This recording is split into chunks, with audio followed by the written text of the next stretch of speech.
Hello. ഇപ്പോൾ കുട്ടികൾക്കൊക്കെ online class നടന്നുകൊണ്ടിരിക്കുവാണല്ലോ അല്ലേ? അപ്പോൾ നമുക്ക് കുറച്ച് class room reminders and rules നോക്കിയാലോ? ഒന്നാമത്തെ rule, B on time. Correct സമയത്ത് രജിസ്ട്രേഷനൊക്കെ ജോയിൻ ചെയ്യുക. സ്കൂളിൽ പോകുമ്പം നമ്മൾ കിടന്നുറങ്ങി ലേറ്റായിട്ട് ചെന്നാൽ സമ്മതിക്കുമോ? അതുപോലെ തന്നെയാണ് ഓൺലൈൻ ക്ലാസ്സിലും. കറക്റ്റ് ടൈമിൽ തന്നെ രജിസ്ട്രേഷനിന് ജോയിൻ ചെയ്യുക, എങ്കിലേ അറ്റൻഡൻസ് കിട്ടുകയുള്ളൂ. നിങ്ങൾ ഇടയ്ക്കുള്ള ഓരോ പീരീഡൊക്കെ ജോയിൻ ചെയ്ത് കഴിഞ്ഞാൽ ക്ലാസ് ടീച്ചർ എങ്ങനെ അറിയും നിങ്ങൾ ജോയിൻ ചെയ്തിട്ടുണ്ടെന്ന്? പിന്നെ class teacher പീരീഡിലല്ലേ teacher വരുവുള്ളൂ.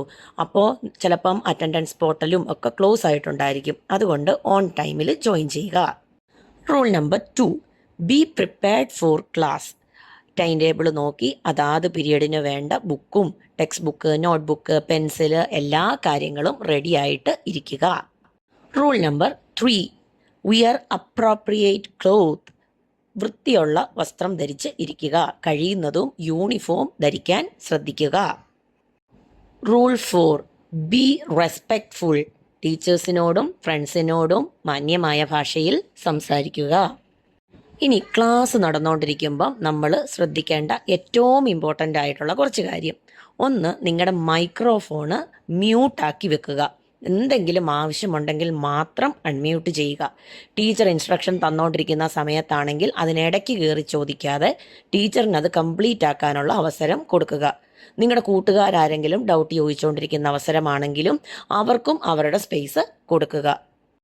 So keep your microphone on mute. അടുത്തത് ചാറ്റ് ബോക്സ് ആണ്. Be responsible in the chat box. ആവശ്യമില്ലാത്ത കമൻറ്റുകളൊന്നും തന്നെ ചാറ്റ് ബോക്സിൽ ഇടാതിരിക്കുക. എന്തെങ്കിലും ലെസൺ റിലേറ്റഡ് ആയിട്ടുള്ള കമൻറ്റുകൾ മാത്രം ഇടുക. B fully present. അതായത് വീഡിയോ ഓഫ് ചെയ്ത് വെച്ചിട്ട് ഒരു വഴിക്ക് എണീറ്റ് പോകാതെ ക്ലാസ് നടക്കുന്ന ടൈമിൽ ടീച്ചർ ചോദിക്കുന്ന ചോദ്യങ്ങൾക്കൊക്കെ ആക്റ്റീവായിട്ട് ഉത്തരം കൊടുക്കുകയും നോട്ട്ബുക്ക് വർക്ക് കംപ്ലീറ്റ് ആക്കാൻ ശ്രമിക്കുകയൊക്കെ ചെയ്യുക. Remove distractions. നമ്മുടെ കളിക്കുന്ന ടോയ്സ് കൊണ്ടും അതുപോലെ പെറ്റ്സിനെയൊക്കെ മടിയിലിരുത്തി കഴിയുന്നതും ക്ലാസ്സിൽ വന്ന് ഇരിക്കാതെ റെഗുലറായിട്ട് ക്ലാസ് അറ്റൻഡ് ചെയ്യുക. അപ്പോൾ അത്രയേ ഉള്ളൂ. Bye bye.